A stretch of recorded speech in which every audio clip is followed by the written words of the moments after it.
नमस्कार. कथा तिसरी. शापित. तरुण तानी ऐन उमेदीच्या डोक्यावर झुलत डुलत होती. मुडका तुडका तिचा संसार होता. गाऱ्याचे गोळ्यावर गोळे रचून आणि 4 भिंती तयार करून त्यावर पापडासारखे 7-8 पत्रे ठेवून तयार झालेलं तिचं ते झोपडं म्हणजेच तिच्या संसाराचा तो निवारा होता. अचानक त्या घराचं आळं मोडून पडलं आणि तिच्यावर दुःखाचा डोंगर कोसळला. तिला अकाली वैधव्य आलं. वाऱ्या वादळात सापडलेल्या झाडासारखी ती मोडून पडली. पण तिच्या चिमुकल्या बछड्यासाठी ती पुन्हा उठून उभी राहिली. आधारासाठी माहेरी आली. हळूहळू सावरत गेली. अश्रूंचे ओघळ सुकत गेले. मुलाकडे बघून तिने जगण्यासाठी पुन्हा मनाची हिंमत केली होती. मी शाळेतून घरी आलो. तिची भेट घेतली. तिचं कपाळ सुनं सुनं होतं. तिच्यावर वैधव्याची वीज कोसळून तिचं कुंकूच नष्ट झालं होतं. तिचे हात निष्पर्ण झाडासारखे भोंडे झालेले दिसत होते. वैधव्याच्या उल्कापाताने तिच्या बांगड्यांच्या ठिकऱ्या ठिकऱ्या झाल्या होत्या. मला पाहताच ती रडायला लागली. तुकादादा मरण पावला एवढंच मला कळलं होतं. पण तिच्या जीवनाचा अर्थ अनर्थ मला काही कळला नव्हता. मी फक्त अश्रू गाळत तिच्याकडे पाहत राहिलो. ती रडक्या आवाजातच म्हणाली, "भो तू?" हां. ती रडली म्हणून मला बी रडू आला होता. मग मी रडतच होकार दिला. काय झालं, कसं झालं, मला स्वतःहून कोणी काही सांगितलंच नव्हतं. एवढंच कळलं होतं की त्यांचं नवरा बायकोंचं भांडण झालं होतं. दारुड्या नवऱ्याला कंटाळून ती माहेरी आली होती. नंतर ती परत जायचं नावच घेईना. नवऱ्याची चांगली खोड जिरवायची म्हणून ती जातच नव्हती. पण त्यानेच तिची खोड जिरवली. 2-4 वेळेला तो तिला घ्यायलाही आला होता. पण ती जिद्दीलाच पेटली होती. त्याच्यासोबत काही गेली नव्हती. अखेर त्याला संताप आला होता. बाजाराच्या दिवशी दारूच्या नशेत विषप्राशन करून त्यांनी स्वतःला संपवून टाकलं होतं. त्यामुळे ती आली तशी माहेरी पडून राहिली होती. त्यांनी स्वतः जगण्यासाठी आणि तिच्या एका मुलाला जगवण्यासाठी केविलवाणी धडपड करत होती. जंगलातील जखमी किंवा मृत प्राण्यावर गिधाडांनी तुटून पडावं, त्याच्या भोवती गिरट्या घालाव्यात. तसे गावातले काही तरुण गिधाडे तिच्या भोवती गिरट्या घालायचे, तिच्यावर टपून बसायचे. वैधव्याने घायाळ झालेली तानी मुठीत जीव धरून वावरायची, स्वतःला सांभाळून राहायची. संध्याकाळची वेळ होती. सूर्य अंधाराचं सावट निर्माण करत होता. शेतात कामाला गेलेली माणसं घरी परतत होती. गुरं ढोरं गोठ्याकडे येत होती. त्यातील काही ढोरं उधळत मस्ती करत मोकाटपणे चालली होती. त्या ढेपरात एखादा सांड असावा आणि त्याने मस्तीखोरपणा करून गरीब गायीची छेड काढावी. तसा तानीच्या गल्लीतील लख्या तानीच्या घरी आला होता. तिला पाहून त्यांनी सहज विचारलं, "काय करते व ताने? दिसत नाही का? पत्रावरची दुरडी काढते हाय म्हणून." "दिसतं म्हणना, पण तुझ्या हात तरी पुरतो का?" "ना पुरो, ठेवली तशी काढीन," ती म्हणाली. "कसेला टाचा उच्चावून हात ताणते? आण, मी काढून देतो." असं म्हणून तिच्या उत्तराची वाट न पाहता तो तिच्या खेटून उभा राहिला. पत्रावरची दुरडी काढली. तिच्या एका हातात देताना त्याने तिचा दुसरा हात धरला. तशी ती गोंधळली. "सोड मेल्या म्हया हात नाहीतन." "हात का सोडायचा असतो? आव, तू बी एकटी मी बी एकटा. मग सोड म्हणते ना मेल्या, नाहीतर मी आरोया मारीन."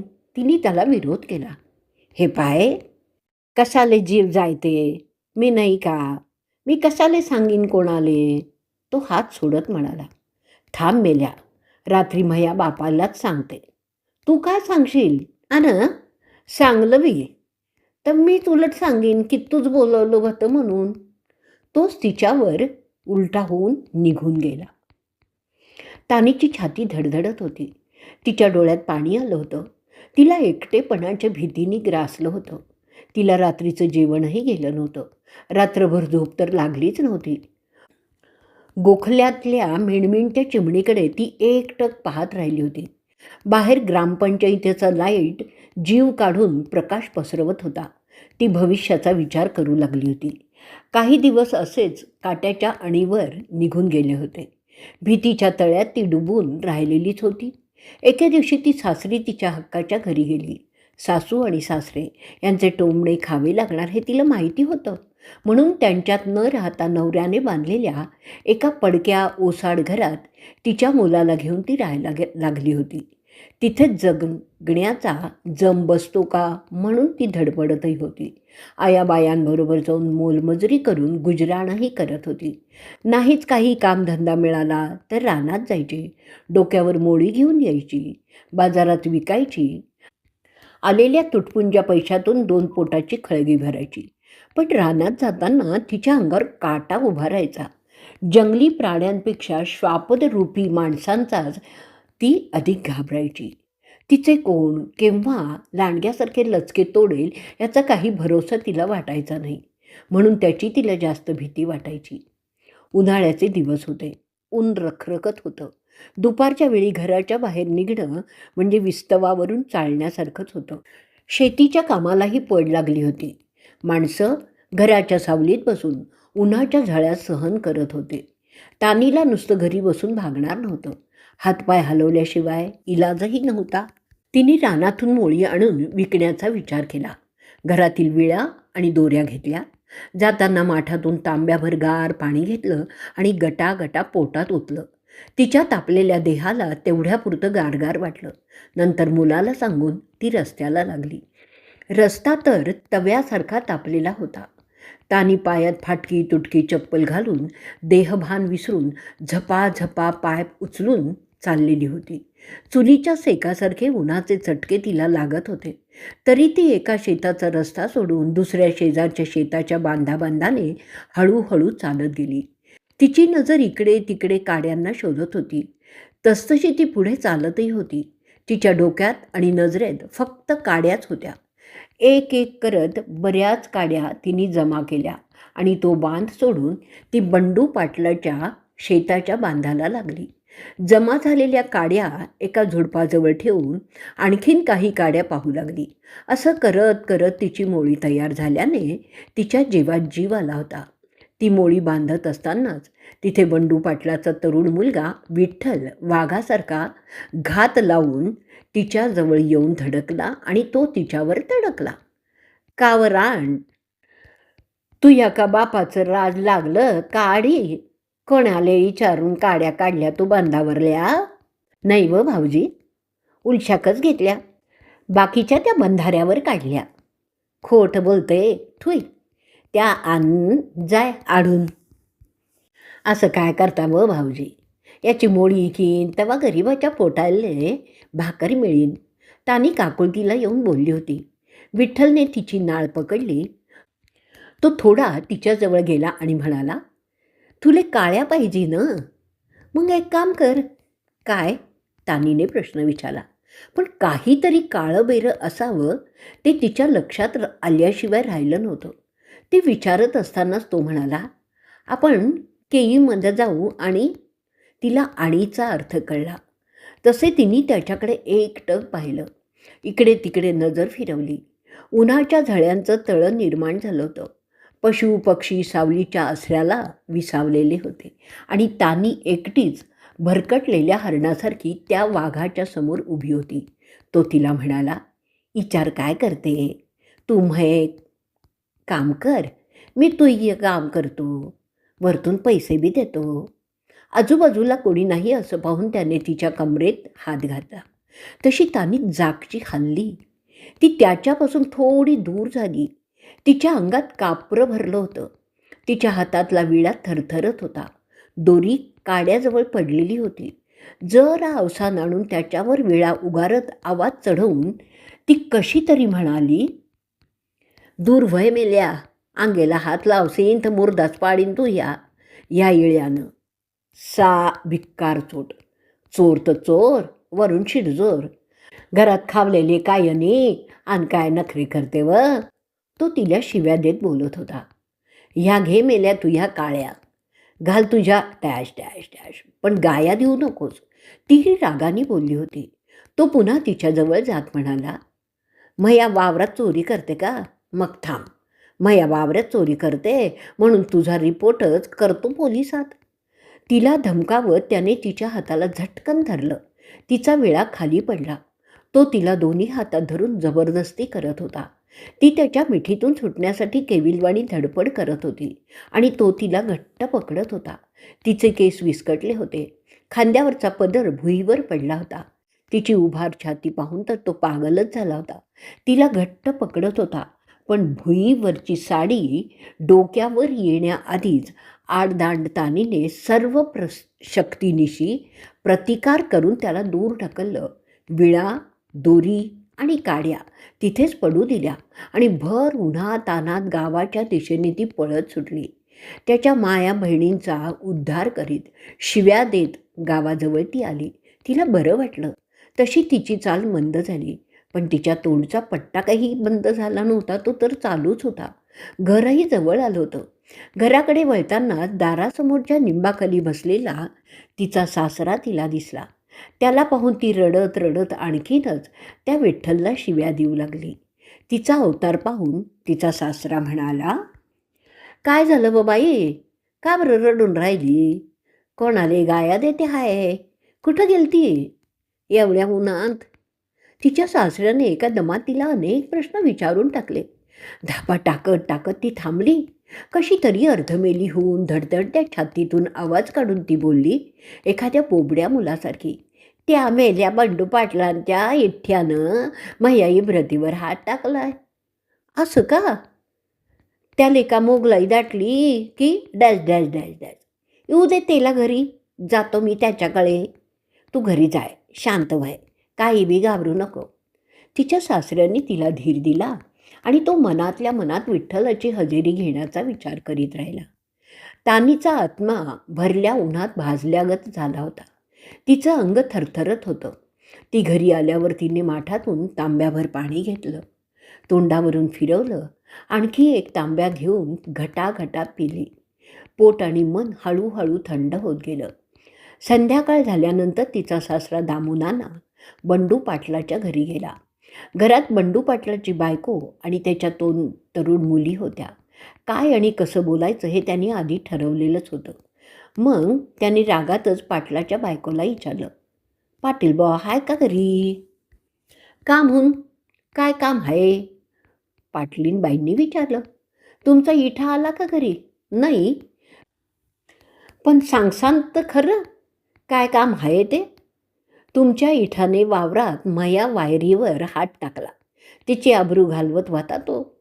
हे काय मोगलाई दाटली का? गरिबाच्या या बहिणी का रस्त्यावर पडल्या असता का? हां.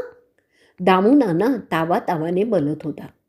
बरं, तुम्ही घरी जा, पाटीलबा आले की सांगते त्याले मेल्याचं कौतुक. काय सांगता डोंबल्याचं? आमची व्हायरी म्हणजे काय वाटलं त्याला? त्याची बायको की कोण? ते काय रस्त्यावरची बोर आहे की तोडून खाल्लं? दामुनांना रागावून बोलले. बंडू पाटलाच्या घरातील तरुण मुली ओशाळून दामुनानांकडे पाहत होत्या. मुलाची चूक असल्याने पाटलाच्या बायकोने त्याला शांतपणे समजावून सांगितलं. मग आता काय करायचं? घरी तर कोणी नाही ना. दामुनांना आतल्या आत संतापत घरी परत आले. ते लाखोली शिव्यांचीच वाहत होते. त्यांच्या बोलण्याचा आवाज ऐकून एका झाडाखाली निवांत पडलेलं कुत्रं त्यांच्याकडे टवकारून पाहत होतं. तानीची सासू ओट्यावर बसली होती. त्यांची बडबड ऐकून तिने विचारलं, काय झालं व? कोणाला गाया देत आहे? बंड्याचा येठ्या मारला साबो. त्यानं सान तानीले वावरात धरलं होतं म्हणे. तिची इज्जत घेतो का काय सा तो? पाटीलकीची माजोरी दावतो का तो? दावतो त्याला कायद्याचाच हिसका. कशाले मेली ते काच्याकडे, तोंड काय कर्याले? ते कशाला जाईन? ते मोई आणाले गेली जंगलात. ते का त्याच्या बापाच्या सरपणाचं लाकडं घ्यायला गेलती त्याच्या वावरात? पण शाल्याने नुसतं निमित्त पाहिजे. त्याले म्हणावं, पहिल्यासारखे दिवस राहिले नाही आता. दामुनानांचा राग काही गेला नव्हता. तो तावातावाने बोलतच होता. जाऊ द्या आता. तानीच कोणती चांगली हाय मेली? बारझवणीनं माया लेकाले मातीत घातलं आणि आली काय तोंड देऊन आडी. तानीची सासू उलट तिला शिव्या देत होती. तिचा सासरा विठ्ठलावर रागवत होता. तिचा काय दोष आहे? ती का वाटे की आपला नवरा मेला पाहिजे? त्यालेच संसार करता आला नाही तर ते तरी काय करीन बिचारी? तुम्हाला ते बरी बिचारी वाटते, तिची सासू बोलली. बायकोच्या तोंडी लागणंच नको म्हणून दामुनांना ओट्यावरच्या खाटीवर जाऊन बसले. सूर्य बुडाला होता. अंधार पडत गेला होता. वातावरणातील गरम हवा मात्र अजून अंगाला चांगलीच लागत होती. हळूहळू अंधार अधिक गडद होत गेला. रस्त्यावरचे लाईट लागले होते. रात्री तानीला स्वयंपाक करावासाच वाटला नव्हता. सकाळचं उरलं सुरलं तेच तिने मुलाला खायला दिलं. घरात अंधार पसरत होता. गावात वीज असूनही परिस्थितीमुळे तिला वीज कनेक्शन काही घेता आलं नव्हतं, म्हणून तिने दिवा लावला. त्या दिव्याच्या उजेडात अंथरूण टाकलं. घरात दिवा असूनही अंधारच वाटत होता. त्यात ती लख्ख प्रकाशाचं किरण शोधण्याचा विचार करीत होती. झोपेने तिच्याशी फारकत घेतलीच होती. तिचा ऊर भरून आला होता. मध्यरात्र उलटून गेली होती. तिचा नवरा तुक्या दारुडा असला तरी तेव्हा तिला त्याची राहून राहून आठवण येत होती. नवरा कसाही असला तरी ते बाईचं एक कवचच असतं, माठावरचं झाकण असतं. पण आपण का म्हटलं होतं त्याला मर म्हणून? तोच मेला त्याच्या हातापायी गेलावर टंगळ्या करून. ती मनातल्या मनात नवऱ्याला दोषही देत होती. शुक्राची चांदणी निघाली. कोंबड्याने पहिला बांग दिला. हळूहळू अंधार फाकायला लागला आणि उजाडत गेला. सकाळच्या मंदगार झुळकेने तिचा डोळा लागत होता, पण तिची झोपण्याची इच्छाच नव्हती. तितक्यात तिला नंदेची आठवण झाली. आपण आता इथे राहायचं नाही, नंदेकडे जाऊन राहायचं, तिच्याबरोबर काम करून पोट भरायचं. असा विचार करून केव्हा सूर्य वर येतो याची ती वाट पाहत होती. तानीची झोप न झाल्याने तिचे डोळे सुजलेले दिसत होते. चेहरा निस्तेज दिसत होता. मनात काहीतरी घालमेल चालू होती. तशाही स्थितीत यांत्रिकपणे सकाळची कामं ती करत होती. कामं करता करता 10 वाजले होते. तिने 2 भाकरी थापल्या, लसूण टाकला, पाट्यावर कोरडी चटणी वाटली, मुलाला घेऊन एका भाकरीचं जेवण केलं. उरलेली भाकर आणि चटणी एका फडक्यात बांधली. जेवण झाल्यावर ती मुलाला म्हणाली, सम्या चाल बेटा, अहमदाबादले तू ह्या आत्याच्या घरी जाऊ आपण. का मुनव मा? आणि काही खरं नाही भो. तानीने तयारी केली. मुलाला सोबत घेऊन भुसावळपर्यंत एस टीने गेली. तिथे सुरत पॅसेंजरनं बिना तिकीट अहमदाबादला गेली. तिच्या नंदेच्या घरी पोचली. तिला सर्व काही कर्मकहाणी सांगितली. नंदेने काही दिवस तिला आसरा दिला. अहमदाबादला 2 वर्ष काढल्यानंतर ती पुन्हा सासरी न जाता तिच्या माहेरी गेली. तिथे एक स्वतंत्र झोपडं बांधून राहायला लागली. शेतात मोलमजुरी करत होती. नंतर तिने मुलाला शाळेतही टाकलं होतं. तानीचे दिवस बरे चालले होते. मुलगा शाळेत जात होता. अशा 4 वर्ष केव्हा निघून गेले ते काही कळलंच नव्हतं. गावात कामधंद्यांची मारामार व्हायला लागली. तेव्हा ती तिच्या शेजारच्या माणसांच्या बरोबर कामधंद्यासाठी मुंबईला गेली होती. ती 8 महिने मुंबईला गवंड्याच्या हाताखाली बिगारी काम करायची. खाऊन पिऊन पैसे साठवायची. उरला सुरला पैसा घरी घेऊन यायची. मुलाच्या शाळेची तयारी करायची. त्याला बोर्डिंगमध्ये पाठवून द्यायची आणि हंगामाचे 4 महिने गावाला काढायची. नंतर पुन्हा मुंबईला जायची. ही तिची वहिवाटच बनली होती. एकदा तानी मुंबईला गेली. ती परत कधी आलीच नव्हती. तिने एका गवंड्याशी लग्न केल्याचं माहेरी कळलं होतं. गावात चर्चेला ऊत आला होता. माहेरच्या माणसांना ते आवडलं नव्हतं. तिच्या करणीने तिच्या बापाला आणि भावाला फार कमीपणा वाटला होता. त्यांनी शिव्या शाप देऊन तिला कायमचं तोडून टाकलं. त्यामुळे आता ती माहेरलाही मुकली होती. तिला मारून टाकलं असतं तर बरं झालं असतं असंही ते बोलून दाखवत. तिला शिव्या हसडून संताप व्यक्त करत. तिच्या आईला मात्र तिने जे केलं ते चांगलं केलं असं वाटायचं, म्हणून तिच्या बापाला तिची आई बोलू द्यायची नाही. तिच्यावरून दोघांमध्ये बऱ्याच वेळा भांडणही व्हायचं. शेवटी आईची माया म्हणून तिच्या आईला जगाशी काही देणं घेणं नव्हतं. मुलीच्या जगण्याचा प्रश्न तिला महत्त्वाचा वाटत होता. पण तिचा बाप मात्र चिडतच होता. जवाळीचीनं लग्न केलं ते बी पळून जाऊन. काय गरज होती आत्ता लग्न कार्याची? तेव्हा लग्न कर म्हणलं तर नाही म्हणे. आणि आता तोंड काय केलं? तिचा बाप भडकला. तिनं केलं ते वाईट काय झालं? कोणाच्या तरी नावाचं कुक्कूच लावलं ना. खांद्यावरचा पदर डोक्यावर घेतला तर काय बिघडलं? तिची आई म्हणाली. काय झाट्याचं कुंकू लावलं, नाक कापलं आमचं. तिले तर मरून टाकायलाच पाहिजे होतं. तिचा बाप रागाने बोलला. मारायलाच पाहिजे होतं तर त्या माणसातले मारायला पाहिजे होतं. ज्याने मया लेकीची इज्जत घेतली त्याले मारायला पाहिजे होतं. तुम्हाला एवढं मनाले वाटलं तर तिले चांगलं वागवलं पाहिजे होतं. तिले चांगला आसरा द्यायला पाहिजे होता. बिचारी कुक्कू पुसून घरी आली तेव्हा तिले कुत्र्यासारखं वागवलं. टाकून बोलले आणि म्हणता नाक कापलं. उच्च नाकाचं तरी कोण आहे या जगात? सगळेच एका मानेचे मनी आहेत. एवढंच की कोणाची झाकली असतं तर कोणाची उघडी भासते. तिची आई तिच्या प्रेमापोटी फाड फाड बोलून मुळू मुळू रडली. पण तिच्या बापाले त्याची चूक सांगितली होती. एकदा संध्याकाळी गावातली काही मंडळी पारावर बसली होती. रघुने खिशातून एक बिडी काढली, शिलगावली, एक जोराने झुरका मारला, नाकातोंडातून धूर सोडला. शेजारीच बसलेला शंकर म्हणाला, एकटाच पेतो का बेसा आण दे एकीकडं. रघुने त्याला बी एक बिडी दिली. मग त्यानेही कश मारायला सुरुवात केली. का रे, त्या तानीने लग्न केलं म्हणे, ते बी एका गवंड्याबरोबर. मध्येच रामा बोलला. त्यामुळे मंडळीतील शांतता भंगली आणि एकेकाला वाचा फुटली.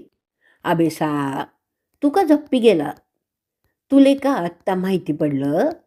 तसं नाही रे, मला बी माहिती होतं, पण मी म्हणतो तिनं असं करायला नको होतं. राम म्हणाला. मग कसं तर? रघु बिडीचा झुरका मारत बोलला. पळून जायले नको होतं.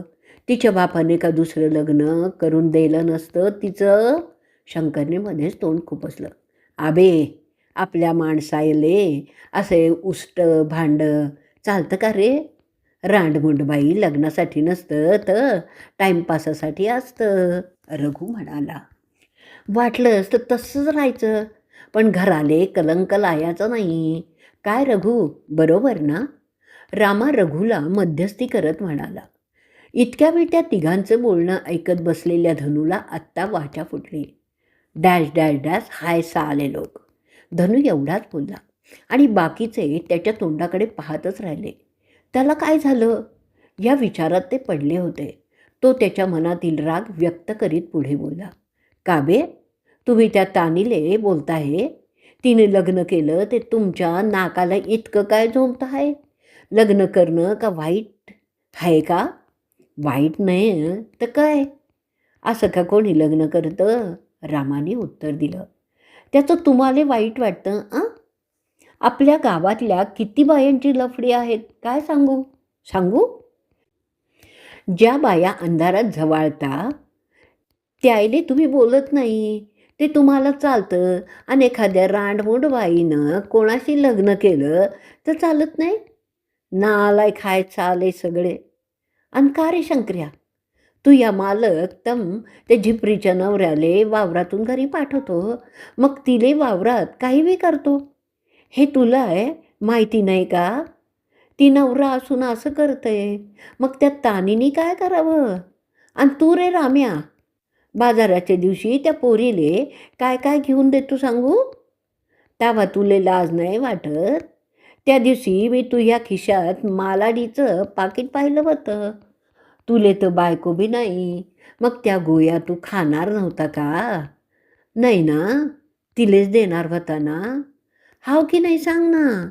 आबे, या गोष्टी तुम्हाला चलता आणि एखाद्या रांडमुंड बाईनी लग्न केलं तर चालत नाही? धनू खवळून बोलला. त्याने एकेकाची पोल खोलल्यामुळे त्या सगळ्यांचीच बोबडी उडली होती. पारावर बसलेले सगळे गप्प झाले होते. त्यांची जशी दातखीळ बसली होती. अंधार पडत चालला होता. गावातील लाईट लागले होते. मारुतीच्या मंदिरात दिवा जळत होता. एक एक जण आपल्या घरी जायला निघाला होता. अंधारात रस्त्यावरचे गटारीचं पाणी चुकवत हळूच पाय टाकत होता. स्वतः गाऱ्यापासून वाचवत होता. तिकडे तानी तिच्या दुसऱ्या नवऱ्यासोबत सुरक्षित होती. चिखलापासून लांब होती, अंधारापासून दूर होती आणि गावाकडे तिच्या नावाचा डंका मात्र वाजत होता. पण तिचा पत्ता कोणालाच नव्हता. सगळे अंधारात दगड मारत होते, पागलसारखे बडबडतही होते.